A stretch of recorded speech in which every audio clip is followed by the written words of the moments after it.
আমার ছোটবেলায় আমার মনে আছে, আমি মাদ্রাসার থেকে আইসা বারান্দায়, বাসার বারান্দার মধ্যে বসছি, মোড়ার মধ্যে। কুমিল্লা শহরে আমাদের বাসা ছিল। আমার মা রান্না করে আমার ওইখান থেকে বলতেছে, আনিস মোড়া উল্টাইয়া, মানে তুই ফিরা, মার দিকে ফিরাব। আমি মার দিকে আরেক দিকে তাকাইছিলাম, তা আমি ফিরা বসছি। তাই বললাম, মা কি হইছে? ওই ঘরের জানালা দিয়া ওই বাড়ির পাশের বাসার কাজের মেয়ে তোর দিকে চাইয়া রইছে। মা এটা দেখছি, এই জন্য তোরে বলছি ঘুরা মার দিকে ফিরা বসতে। মার নজর, মা নজর রাখছে। আমি জীবনে একবার, শুধু আমার পুরা জীবনে একটা সাদা টুপি কিনছিলাম একবার, যেই টুপিটার মাঝখান দিয়া ছোট্ট ছোট্ট লাল লাল এই ছোট্ট ছোট্ট কটা ফুল ছিল লাল কালারের। এই একটা টুপি শখ করে এমনি ভাল লাগছিল, কিনছিলাম ওই মাহফিলে যে দোকান বসে এডির থেকে। তখন আমি মাত্র নতুন চাকরি নিছি, পড়ালেখা শেষ করে, বেতন হইছে অল্প টাকা। বাড়িতে গেছি, আমার আব্বা এটা দেখছে।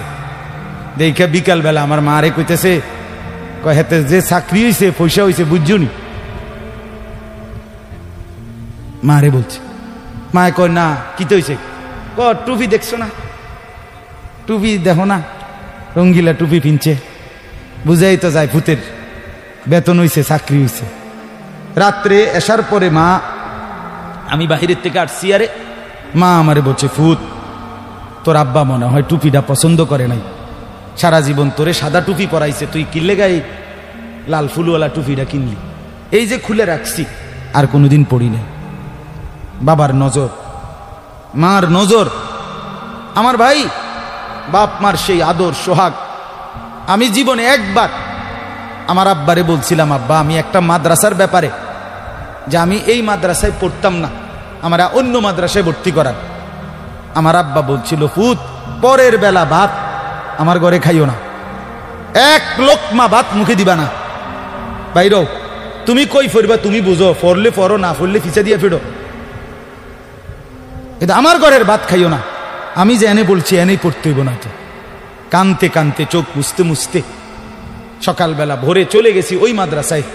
বুঝছি বাপ আমার এতটা শক্ত যে আসলেই আমারে বাদ দিবে না। বাবার সেই কঠোর শাসন, আজ আল্লাহর কসম মনে হয় আল্লাহর কথা আপনাদের সামনে বলবার তৌফিক দিছে। আজ মা বাপ গাফেল হয়ে গেছে, গাফেল গাফেল। আপন ছেলে, মা বাপ বাইচা থাকতে আপন ঘরে ছেলেটা একদিনও ফজরের নামাজ পড়ে না, মা বাবার কলিজায় কোনো ব্যথা নাই। কেমনে মাইনা নেয় এটা? কিভাবে সম্ভব?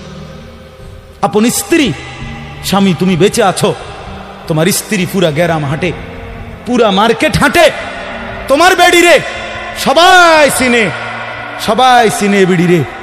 তুমি বেড়া বাচ্চা রয়েছো কেন? তুই ফাঁসি দেস না কেন? তুই মরস না কেন বেটা? কেন তুমি মরো না? আত্মমর্যাদা যদি মুসলমানের না থাকে, আত্মসম্মান না থাকে, আমার জীবনে আর রইলটা কি? আমার জীবনের আর আছেটা কি? এজন্য ছেলেদেরকে বলি, বাপ দিন শিখো, আল্লাহর কোরআন শিখো, নামাজকে ভালোবাসো, চেহারা সুন্দর হবে, আখলাক সুন্দর হবে, দুনিয়াতেও সুখ মিলবে, আখিরাতেও সুখ মিলবে। এই বন্ধুর কথা ফেলে দিও না। আমি সব সময় বলি যে তোমার ছবি দেখায়, নাচ দেখায়, উলঙ্গ দৃশ্য দেখায়, জিনা ব্যভিচারের রাস্তায় নিয়ে যায়, মদের বোতল তুলে দেয়, ফেন্সিডিলের বোতল তুলে দেয়, ইয়াবার ট্যাবলেট তুলে দেয়, আল্লাহর কসম এটা বন্ধু না, বন্ধু না, এটা শয়তান, ইবলিস, শয়তান। এটা শয়তান, এই হারামি শয়তান। যেই মেয়ে তোমারে বিবাহ বহির্ভূত, যেই মেয়ের সাথে প্রেম করো, এই মেয়ে মেয়ে না, এটা সরাসরি ইবলিস, এটা শয়তান, এটা শয়তান। এটা তোমারে ভালো করবে না। কোরআনে আছে কিয়ামতের দিন অসৎ বন্ধুর কারণে বহু নাফরমান জাহান্নামী পাপী নিজের আঙ্গুল এইভাবে দাঁত দিয়া কামড়াবে, কামড়াইয়া ছিঁড়ে ফেলবে। ইয়াউমা ইয়াআদ্দু যালিমু আলা ইয়াদাইহি, এই আয়াত। দাঁত কামড়াইয়া, আরে আঙ্গুল দাঁত দিয়া কামড়াইয়া ছিঁড়ে ফেলবে আর আফসুস করে বলবে, ইয়া লাইতানি লাম আত্তাখিজ ফুলানান খলিলা, হায় আমার মন্দ কপাল, যদি সেই অসভ্যকে বন্ধু না বানাইতাম। আল্লাহ নবী সাল্লাল্লাহু আলাইহি সাল্লামের চুল মুবারকের মতো চুল রাখবেন কোন দিন? নবী সাল্লাল্লাহু আলাইহি সাল্লামের মতো চেহারা বানাবেন কোন দিন? নবী সাল্লাল্লাহু আলাইহি সাল্লামের মতো পোশাক, সাহাবীদের মতো পোশাক পরবেন কোন দিন? নবী সাল্লাল্লাহু আলাইহি সাল্লাম যেভাবে ঘুমাতেন সেই ঘুমাবেন কোন দিন? নবী সাল্লাল্লাহু আলাইহি ওয়াসাল্লাম যেভাবে স্ত্রী ছেলে মেয়ের সাথে সংসার করতেন সেটা করবেন কোন দিন? নবী সাল্লাল্লাহু আলাইহি সাল্লাম 5 ওয়াক্ত নামাজ পড়তেন, সেটা শুরু করবেন কোন দিন? নবী সাল্লাল্লাহু আলাইহি সাল্লামের স্ত্রী মেয়েরা শতভাগ পর্দা করতেন, সেটা আপনি শুরু করবেন কোন দিন? নবী সাল্লাল্লাহু আলাইহি সাল্লাম আজীবন হালাল খাইতেন, আপনি হালাল খাবেন কোন দিন? সুদ ছাড়বেন কোন দিন? ঘুষ ছাড়বেন কোন দিন?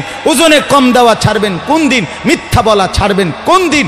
নবী সাল্লাল্লাহু আলাইহি ওয়াসাল্লাম ভিন নারীর থেকে নিজেকে হেফাজত করতেন, আপনি নাচ দেখা, গান দেখা, সিনেমা দেখা, নর্তকী দেখা, নাটক দেখা, জিনা করা, ব্যভিচার করা, অসভ্যতা করা, এটা ছাড়বেন কোন দিন? বলেন আমারে। হ্যাঁ, নবীর ভালোবাসা এটা মামুর বাড়ি, হ্যাঁ এটা আপনার নানার বাড়ি আর মামুর বাড়ি। আপনি ডুল্লা ডুল্লা কইবেন আর নবীর এশক মোহব্বতে আমনে বাইসা যাইবেন। চেহারায়, সুরতে, আমলে, আখলাকে জিন্দিগির কোথাও রাসূলুল্লাহ সাহাবীদের তরিকা থাকবে না। আপনি নবী প্রেমিক হবেন, এত বড় মিথ্যা নিজের জন্য ফয়সালা করেন না। নিজের ব্যাপারে এত বড় ভুল করেন না বাপ, নিজের এত বড় ক্ষতি করেন না। অনুরোধ আমার ছেলেদেরকেও বলি, বাপ এই যৌবন, এই বয়স আল্লাহ তাআলা ইবাদতের জন্য দিয়েছেন। কোরআনুল কারীমে আল্লাহ তাআলা বলেন, সুম্মা নুখরিজুকুম তিফলান, আমি মানুষের সন্তানকে প্রথম মায়ের পেট থেকে বাচ্চা আকারে বের করি। সুম্মা লিতাবলুগু আশুদ্দাকুম, অতঃপর তার দেহে আমি আল্লাহ শক্তি দিতে থাকি, দিতে দিতে যৌবনে শক্তি পরিপূর্ণ করে দেই। তাহলে আল্লাহ তাআলা যুবককে শক্তি পূর্ণ দিয়েছেন আল্লাহর কসম শুধুই আল্লাহ তাআলার বন্দেগীর জন্য। যুবক মানে যৌবনের এই শক্তি আল্লাহর দেওয়া, আল্লাহর দেওয়া। আপনারা ভাবেন তো, কারো যদি 1 ঘন্টায় বা 2 ঘন্টায় 6 বার 7 বার পেটে অসুখ হয়, পায়খানায় যায়, এরপরে তো শক্ত সামর্থ্য যুবকটা বিস্তার শুয়ে যায়, ঠিক কিনা বলেন? আপনি বলেন তো কেন বড়াই করছেন? আপনার কি হইছে? আপনার তো হাত খুললে গেছে, না পাও খুললে গেছে, না নাক ফুরে গেছে, কিচ্ছু তো হয় নাই। পায়খানা না বাইরিছে, দুর্গন্ধযুক্ত পায়খানা পেটের থেকে বাইরিছে। তুই বেটা এত দুর্বল, সামান্য পায়খানাই তোমার শরীর থেকে একটু বেশি বাইরিয়ে গেলে তুমি হুত্যা লাও, তুমি নি মাতবুরি দেখাও। এই অপদার্থ, তুমি অহংকার করো কেমনে? কথা বলেন, আমি বড়াই দেখাই কেমনে যে আমি সামান্য পায়খানা, এটার কাছে আমি এত দুর্বল, আমার কি বড়াই করা সাজে? তাহলে আমাদের প্রতি সেকেন্ডের সুস্থতা, আমাদের শক্তি সবল, এটা তো আল্লাহর দান। কার দেওয়া বলেন না? আল্লাহর দান। আল্লাহর দেওয়া সেই শক্তি, আল্লাহর দেওয়া সেই বল, আল্লাহর দেওয়া সেই সাহস, আল্লাহর দেওয়া সেই যৌবন, আমার ভাই কেন না ফরমানের মধ্যে ব্যয় করা? কেন?